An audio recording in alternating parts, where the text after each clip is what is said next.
Apple বগৰী খেতিৰে গহপুৰৰ দুজন ভাতৃয়ে সকলোৱে দৃষ্টি আকৰ্ষণ কৰিবলৈ সক্ষম হৈছে। মোৰ কাষত আছে আপেল, এই আপেল বগৰী আচলতে আপেল নাম কিন্তু দেখাত হুবহু আপেলটোৰ দৰে এই বগৰী।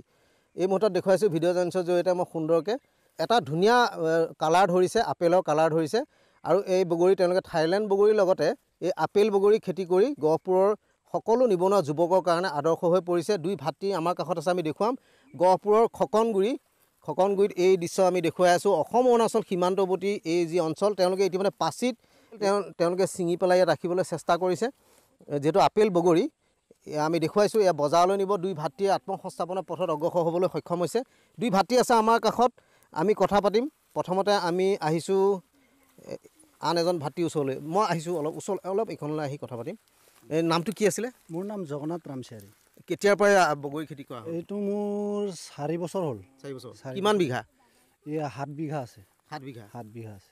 7 বিঘাত অকল আপেল বগৰীয়ে আছে না আৰু থাইলেণ্ড বগৰী আছে? থাইলেণ্ড আছে, থাইলেণ্ডটো 3 বিঘা আছে। তাৰপিছত আপেলটো আপোনাৰ কিবা 4 বিঘামান আছে। তাৰপিছত এইটো লগত মধুপুৰী বুলি কয়, মধুপুৰী কেইজোপামান আছে, আগতে লগোৱা আছিলে, অলপমান পিছতীয়া হয়, সেইকাৰণে মানে খান্দি উঠাই মানে যোৱা বছৰ এইটো আপেলটো নতুনকৈ আকৌ লগাইছোঁ মানে। এই আপেল বগৰী খেতিটো মানে কোনে দেখুৱালে, আদৰ্শটো কোনে দেখুৱালে?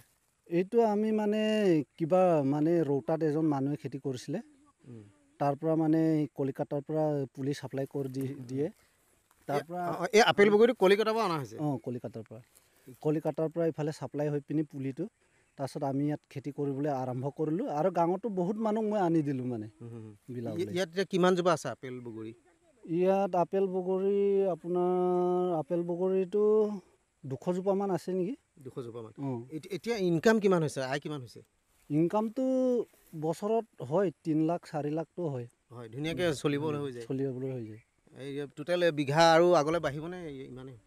আগলৈ বাঢ়িব মানে ইমান এটা বঢ়াবলৈ বিচৰা নাই আৰু ইমানটোৱে হৈ যাব মানে। বেলেগ জেগাতো আছে মোৰ ৰাজগড়ত, তাত কিবা 3 বিঘা আছে, এই কিবা এয়াৰফিল্ড বনোৱাৰ ওচৰত তাত 3 বিঘা লগোৱা আছে। এইটো থাইলেণ্ডটো আছে আৰু ডাঙৰটো।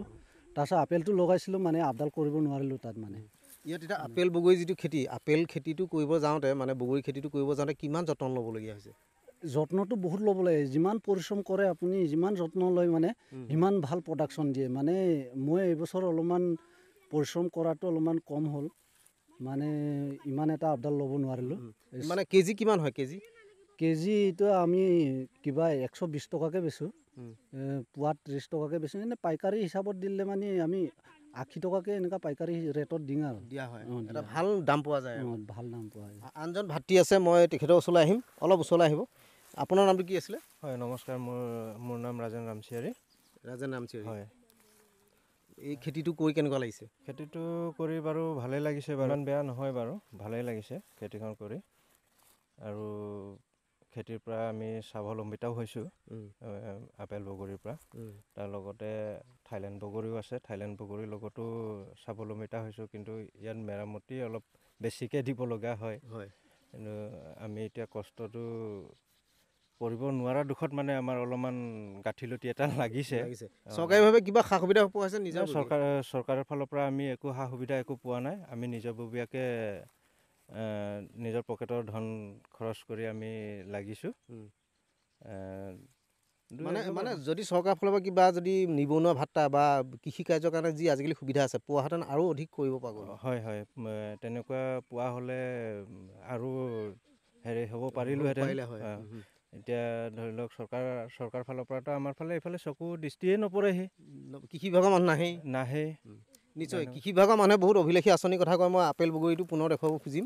এই মুহূৰ্তত এইখিনি নিবনুৱা যুৱক কিন্তু তেওঁলোকে স্পৰ্শ কৰিব পৰা নাই। আচলতে এইসকল দৃষ্টিগোচৰলৈ আহিবলগীয়া, যিহেতু আমি দেখুৱাইছোঁ সুন্দৰভাৱে এই খেতি কৰিবলৈ তেওঁলোকে আগবাঢ়ি আহিছে। অসম অৰুণাচল সীমান্তৱৰ্তী এই অঞ্চলটো তেওঁলোকে এই যি কৰ্ম সংস্কৃতিৰ নিদৰ্শন দেখুৱাইছে অতি প্ৰশংসনীয়। এই মুহূৰ্তত আমি সম্পূৰ্ণ আপেল গছজোপা দেখাব খুজিছোঁ। ইতিমধ্যে থাইলেণ্ড বগৰীও আছে। এই আপেল বগৰী তেওঁলোকে কৰি পেলাই সকলোৱে দৃষ্টি আকৰ্ষণ কৰিবলৈ চেষ্টা কৰিছে। হুবহু যেন আপেলটোৰ নিচিনাই দেখিবলৈ, অতি ধুনীয়া, খাবলৈ অতি মিঠা, ভাল লগা। এই মুহূৰ্তত আমি খেতি দেখুৱাই আছোঁ। আৰু এনেধৰণে গহপুৰৰ এই দুই ভাতৃ, যি ককাই ভাই, এনেধৰণে থাইলেণ্ড বগৰী খেতি কৰি, আপেল বগৰী খেতিৰ লগতে থাইলেণ্ড বগৰী খেতি কৰি তেওঁলোকে সকলোৱে দৃষ্টি আকৰ্ষণ কৰিবলৈ সক্ষম হৈছে।